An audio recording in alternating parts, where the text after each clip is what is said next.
Hey everyone, I'm Allie. So I focused for this lesson on the ED and ING suffixes, but for my idea for the entire unit would be for the students to learn the root words and different verbs and verb tenses. Um, During this process of making this lesson plan, I really learned to focus on students that have disabilities and students who need to learn English as a second language. Um, it's just become very clear to me that students have different needs and that as a teacher I will be legally bound to uphold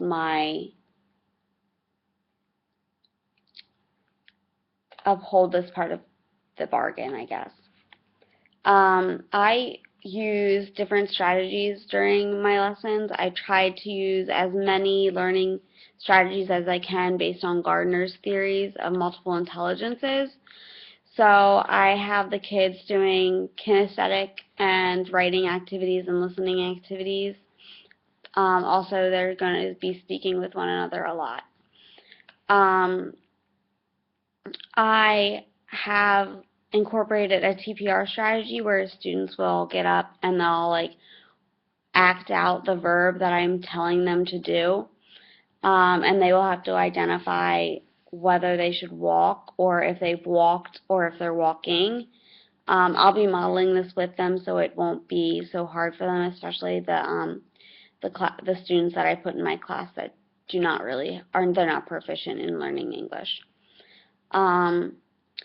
I prepared this lesson by researching different ways to teach different lessons, and I picked up different ideas from different sources like Pinterest or through the text that we were given in class on how to teach different verbs and suffixes. And I just wanted to focus on the two suffixes because it is such a long lesson and I didn't want kids to become overwhelmed with it. So for the class, I would have the TPR activity I'm going to demonstrate for you is where students would, they would get up and I would say, walk. So they would start walking and then they would repeat what I'm saying. They would say, we are walking. So they would know what they're doing. And then I would go into different verbs, not just that one, but that's just a little quick snippet of what I would do. And then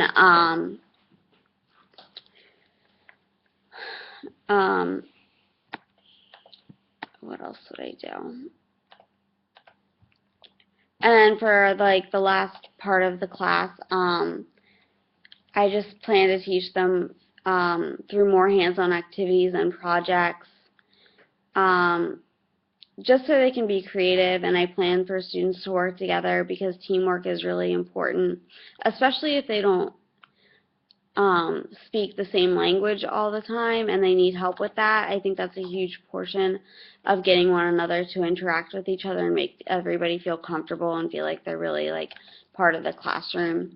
Just have that community and unity in the class.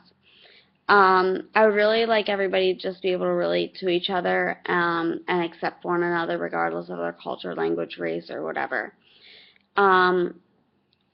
For the entire class, I just want them to, for the anticipatory set, I really want them to pair share with a partner on what their weekend was like, and then pick out the different verbs that they used in their lesson, and then we'll discuss it as a class.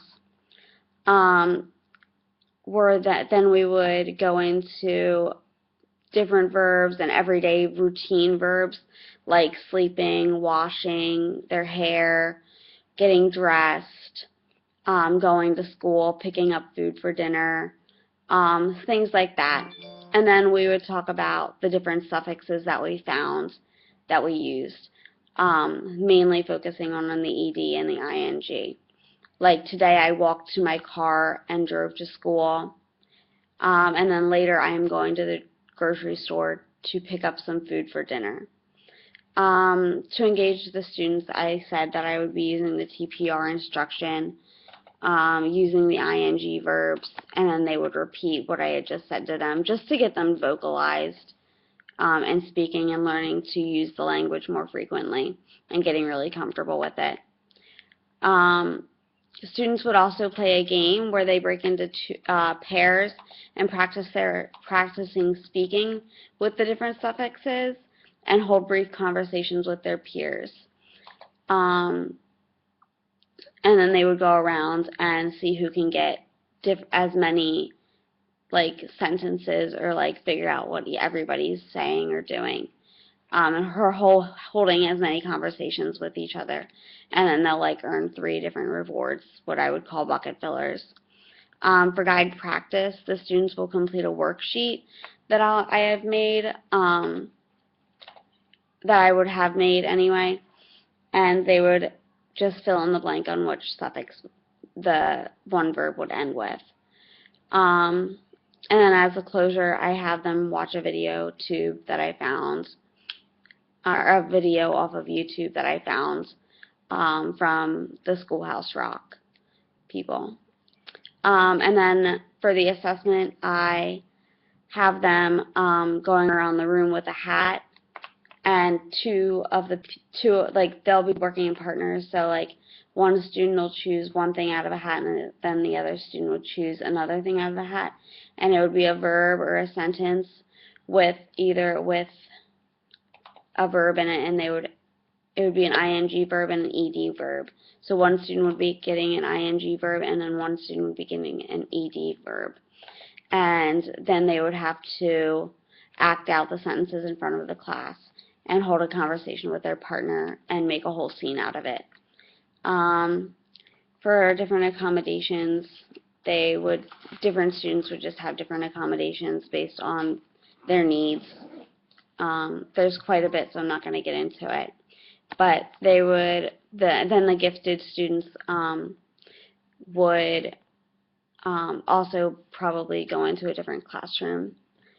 And then throughout, what I want them to really realize is through the different connections outside, they would keep a log throughout the week and then just pick out like 5 different verbs that they figured out that they've done throughout the week, and just write a suffix to that verb. Whether like they walked their dog, just say, I'm walking my dog, and then they walked their dog down the street, just so they can connect it to everyday life. Sorry I ran like 2 minutes over, but I just wanted to get you to have like a full idea of my lesson. Thanks for listening, and have a great day. Bye.